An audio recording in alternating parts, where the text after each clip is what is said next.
ஆண்ட ராஜா தேசிங்கின் குலதெய்வமாக விளங்கிய ரெங்கநாதர் சயன கோலத்தில் ஆதிசேஷன் மீது அமர்ந்து பள்ளி கொண்ட நிலையில் அருளும் திருத்தலம் விழுப்புரம் மாவட்டம் செஞ்சியிலிருந்து 4 கிலோமீட்டர் தொலைவில் உள்ள சிங்கவரம் எனும் கிராமத்தில் அமைந்துள்ளது.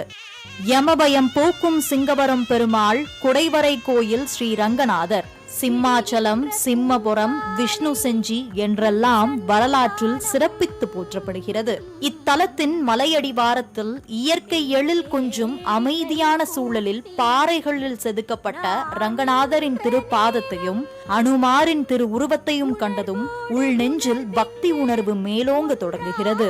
ஒரு குன்றின் மேல் அமைந்துள்ள இந்த கோயிலை அடைய 160 படிகள் ஏறிச் செல்லும் நிலையில் அங்கே 24 அடி நீளத்தில் அரங்கநாதர் பாம்பு படுக்கையில் படுத்தபடி ஒரே தாய்ப்பாறையில் செதுக்கப்பட்டு காட்சியளிக்கிறார்.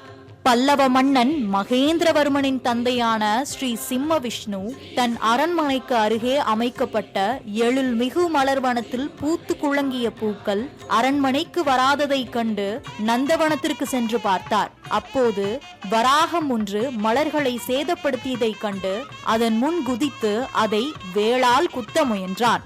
ஆனால் அந்த வராகம் தப்பி ஓடியது.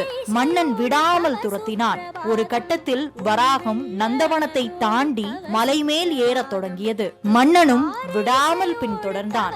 மலை உச்சி வரை சென்ற வராகம் அங்கே ஒரு கணம் நின்று மன்னனை திரும்பி பார்த்து மறைந்தது. மன்னன் வராகம் மறைந்த உச்சிக்கு சென்று பார்த்தால் அங்கே பிரம்மாண்டமான ரங்கநாதர் திருமேனி இருந்ததாம். வந்தது சாதாரண வராகம் இல்லை என்று உணர்ந்த அந்த மன்னன் அன்று முதல் அந்த ரங்கநாதரை வழிபட தொடங்கினார். அதன் பிறகு சிம்ம விஷ்ணுவின் மகன் மகேந்திரவர்மன் அந்த மலையை குடைந்து ரங்கநாதருக்கு கோயில் எடுத்து வரலாற்றில் இடம் பிடித்தார் என்கிறது இந்த கோயிலின் வரலாறு. தென்றலும் தெய்வீகமும் வீசும் சூழலில் ஊஞ்சல் மண்டபத்திற்கு அடுத்து படிக்கட்டுகளை ஏறி சென்றால் 5 நிலைகளை கொண்ட ராஜகோபுரம் கண்களுக்கு பிரமிப்பாய் காட்சியளிக்கிறது.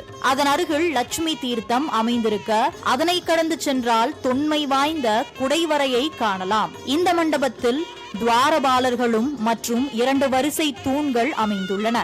கருவறையில் ஒரே தாய்ப்பாறையில் உருவான பள்ளிக்கொண்ட பெருமாள் ஆதிசேஷன் மீது அனந்த சயன கோலத்தில் காட்சி தருவதோடு அருகே பிரம்மதேவர், மதுக்கடைபர், நான்முகன், கந்தர்வர், கருடன், திருமாலின் பாதமருகே பூதேவி ஆகியோர் காட்சி தருகின்றனர். இந்த குடைவரையில் வலப்புறமாக ரங்கநாயகி தாயார் தனி சன்னதியில் 4 திருக்கரங்களுடன் அமர்ந்தபடி காட்சி அளிப்பதோடு அதே அறையின் பின்புறமாக குடைவரையை ஒட்டியபடி உக்கிரமான துர்க்கை வீற்றிருப்பது கோவிலின் சிறப்பாக கருதப்படுகிறது. தேசிங்கராஜன் 1714ஆம் ஆண்டில் மாளிகாப்பூர் படையெடுப்பின் போது போருக்கு போவதாக கூறி